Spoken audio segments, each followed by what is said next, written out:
Big news for Tulsi Gabbard.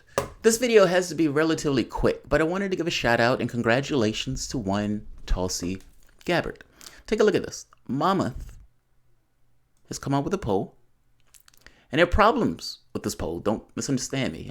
I mean, the poll, the demographic is like 70% of the people on this poll were 50 and over. So, just be clear, there are problems with the poll. However, it is a democratically approved poll, despite the problems with the poll. Tulsi Gabbard, up 2 in this poll, momentum, because she's been far more than 2 in many of the other polls that's been out. But what this means is that Tulsi Gabbard will be in the 4th debate. Let me repeat. The 4th Democratic debate will include one Miss Tulsi Gabbard. Tulsi Gabbard qualifies for the October debate, bringing the lineup to 12. Establishment Democrats are shaking in their boots right now. Right now, there's a big push in the Democratic Party for impeachment. I am not for this in the least. And I am pretty sure that neither is Tulsi Gabbard. Some of the people on the Democratic debate stage are for impeachment. Weather vane Elizabeth Warren, of course, is for it, jumping on that particular bandwagon, but she was also for reparations. She was also on this notion that they rigged it, and then the Democratic Party got with her that they didn't rig it. She was for Standing Rock after Obama came out for it, but not before.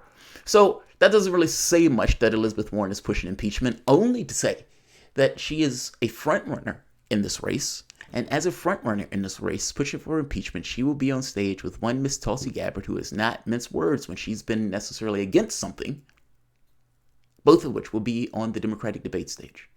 And I would wager anything, that the question of impeachment becomes one of the questions that comes up. And if that question comes up, and if they give Tulsi Gabbard the opportunity, even if they don't give her the opportunity, Tulsi Gabbard may go back to that in the same way she went back to the thing on Kamala Harris. The debates coming up should be extremely interesting now that Tulsi Gabbard is on the debate stage, and to some degree gets across how dodgy the Democratic Party's policy, or such a failure in carrying out the debates. Somebody who wasn't on the debate stage in the 3rd debate was still able to get an increase and a bump, showing a trend in the direction of that person, despite not being on that 3rd debate stage. People said that the third debate was a snoozer.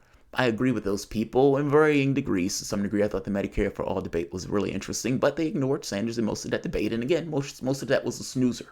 I don't know if that's going to be true for this particular one. It is unclear on how the Democratic Party is going to make this work. It may be 6-6. I would imagine it's probably going to be 6-6. And if so, which 6 are going to be on what stage, dealing with what candidates? My prayer is for Warren to be on the exact same stage as Tulsi Gabbard. And for Tulsi Gabbard to kind of make the point that you are going to take money afterwards, and that policy makes no sense. And even on this particular policy of, yes, I don't believe that we should go for impeachment. I think we should go for XYZ. I would love for the Gabbard to have that conversation. And if anybody on that stage, her policies on this are so off kilter from what is Democrat orthodoxy in many of these things, she may indeed get into it with some of the other candidates on stage against this notion of attacking Iran, on this notion of Donald Trump and this notion of impeachment. And I pray for this notion of campaign finance. We'll see. What we do know is that one, Tulsi Gabbard will be in the Democratic debates for the 4th debate. She's officially qualified. Like, share, subscribe, and congratulations, Tulsi Gabbard.